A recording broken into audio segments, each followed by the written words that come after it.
வணக்கம், நான் உங்கள் ஹரி பேசுகிறேன். இது உங்களோட ஹரி ஸ்டெப்ஸ் யூடியூப் சேனல்.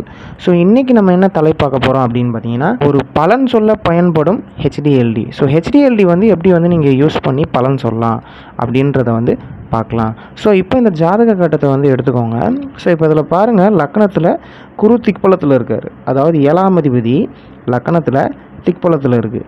4ஆம் அதிபதியும் அதே குரு தான். ஸோ ஆனால் திக்பலத்தில் இருக்குது. ஸோ எப்போவுமே என்னென்னா, ஒரு திக்பலம் பெற்ற கிரகம் ஜாதகரை எப்போவுமே வந்து காப்பாற்றிட்டே இருக்கும்னு நான் ஏற்கனவே சொல்லியிருக்கேன். ஒரு கட்டம்னு எடுத்தீங்க, ஒரு ஜாதகர் வந்து நல்லா இருப்பாரா நல்லா இருக்க மாட்டாரான்னு யாராவது கேள்வி கேட்டால், திக்பலம் பெற்ற கிரகங்கள் இருந்தால் கன்ஃபார்மாக ஜாதகர் வந்து வெற்றி பெறுவார், லைஃப்பில் பணத்தை சம்பாதிப்பார்னு தாராளமாக சொல்லலாம். ஸோ அப்போ இப்படி இருக்கும்போது என்ன பண்ணணும் அப்படின்னு கேட்டிங்கன்னா, இப்போ ஒரு பலன் சொல்ல இவருடைய கொஸ்டின்ஸ் என்னவாக இருக்கும் அப்படின்றது நமக்கு தெரியணும். ஏன்னா நம்மளை தேடி ஒருத்தர் வராங்க, நம்மக்கிட்ட கட்டத்தை வந்து கொடுத்துட்டு கேட்குறாங்க, பலன் கேட்குறாங்க அப்படின்னா நம்ம வந்து பதறி போவோம். பலன் சொல்கிறதுக்கு எப்போவுமே வந்து அவ்வளோ ஈஸி கிடையாது. ஸோ அதே நேரத்தில் ஜாதகர் என்ன கேள்வி கேட்பாங்க அப்படின்றத ப்ரிடிக்ட் பண்ணுறதுக்கு இந்த ஹெச்டிஎல்டி பயன்படும். ஏன் அப்படின்னு பார்த்தீங்கன்னா, ஹெச்டி ஒரு பக்கம் ஜாதகரை பிடிச்சி எழுதிட்டு போவோம், எல்டி இன்னொரு பக்கம் ஜாதகரை பிடிச்சி எழுதிட்டு போவோம். ஸோ அப்போ அவங்களுடைய லைஃப் டைமில் ஹெச்டிஎல்டி யார் அப்படின்றத கண்டுபிடிச்சாலே போதுமானது. ஸோ இப்போ இந்த ஜாதகருக்கு ஹெச்டி வந்து சனி, ஓகேங்களா?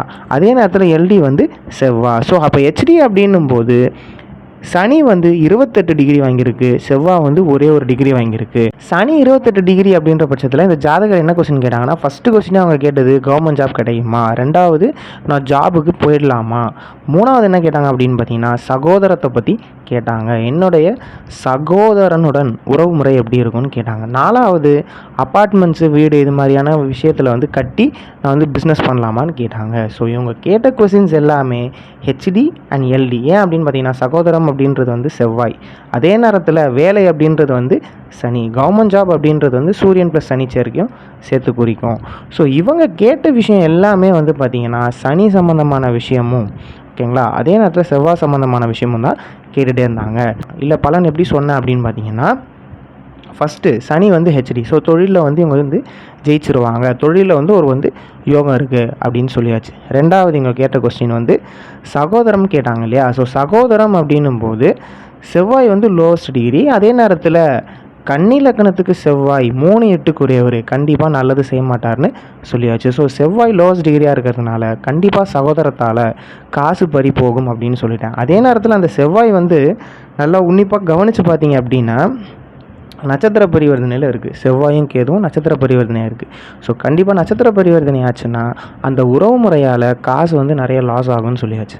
நெக்ஸ்ட் அதே நேரத்தில் சூரியன் ப்ளஸ் சனி சேர்க்கை வந்து எப்படி வந்ததுன்னா, சனி பரிவர்த்தனை ஆகி சூரியனுக்கு நெருக்கமாக வந்து உட்காந்துருச்சு, புதன் பரிவர்த்தனையாகி 10ஆம் இடத்துக்கு போயாச்சு. ஸோ அப்படின்ற பட்சத்தில் இவங்க சூரியன் சனி கிரக சேர்க்கைன்ற பட்சத்தில் வரும்போது கண்டிப்பாக கவர்மெண்ட் ஜாபுக்கு போகலாம். அதே நேரத்தில் குருவுடைய 5ஆம் பார்வை அந்த சூரியனுக்கும் சனிக்கும் இருக்குது. ஸோ கண்டிப்பாக இவங்க வந்து கவர்மெண்ட் ஜாபுக்கு போக முடியும்னே பலன் சொன்னேன்.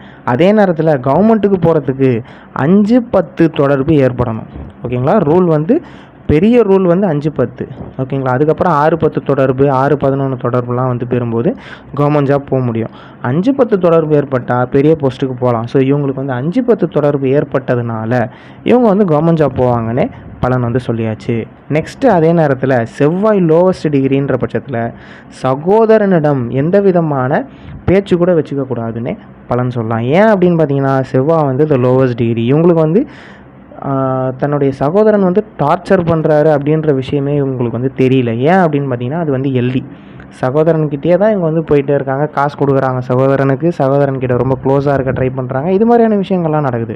ஸோ அதனால் சகோதரன்கிட்ட ரொம்ப போக வேணானே சொல்லியாச்சு. அதே நேரத்தில் இவங்க கேட்ட இன்னொரு கொஸ்டின் பார்த்தீங்கன்னா, எங்களுடைய மேரேஜ், என்னுடைய மேரேஜ் எப்படி இருக்கும், என்னுடைய ஹஸ்பண்ட் எப்படி இருப்பாங்கன்னு கேட்டாங்க. அதுவும் செவ்வாயுடைய விஷயத்தை தான் கேட்டாங்க. ஸோ அதுக்கு என்ன பலன் சொன்னோம் அப்படின்னு பார்த்தீங்கன்னா, 7ஆம் அதிபதி திக்பலத்தில் ஓரளவுக்கு 24 டிகிரி வாங்கியிருக்கு. ஸோ அதே நேரத்தில் கணவர் அப்படின்றவர் வந்து பொருளாதார விஷயத்தில் வந்து சக்ஸஸ், மேரேஜ் லைஃப் ஸ்டைல் வந்து சக்ஸஸ். ஆனால் அதே நேரத்தில் செவ்வாய் லோவஸ்ட் டிகிரி இல்லையா, அதுவும் கொஞ்சம் இன்ஃப்ளூயன்ஷியலாக கொஞ்சம் தொல்லைகள் வந்து கொடுத்துட்டே தான் இருக்கும். ஆனால் திக்பலம் பெற்ற கிரகம் ஜாதகரை காப்பாற்றுன்ற பட்சத்தில் 7ஆம் அதிபதி திக்பலத்தில் இருக்கிறதுனால இவங்களுக்கு வந்து மேரேஜ் லைஃப் ஸ்டைலில் அவ்வளோ பெரிய வந்து தொல்லைகள் வந்து ரொம்ப இருக்காதுன்னே சொல்லலாம். ஸோ எப்போவுமே திக்பலம் பெற்ற கிரகம் ஜாதகரை காப்பாற்றுன்றதை மைண்டில் ஞாபகம் வச்சுக்கோங்க. மறக்காமல் என்ன சேனலை சப்ஸ்கிரைப் பண்ணுங்கள், பெல் ஐகானையும் ப்ரெஸ் பண்ணுங்கள். நன்றி, வணக்கம்.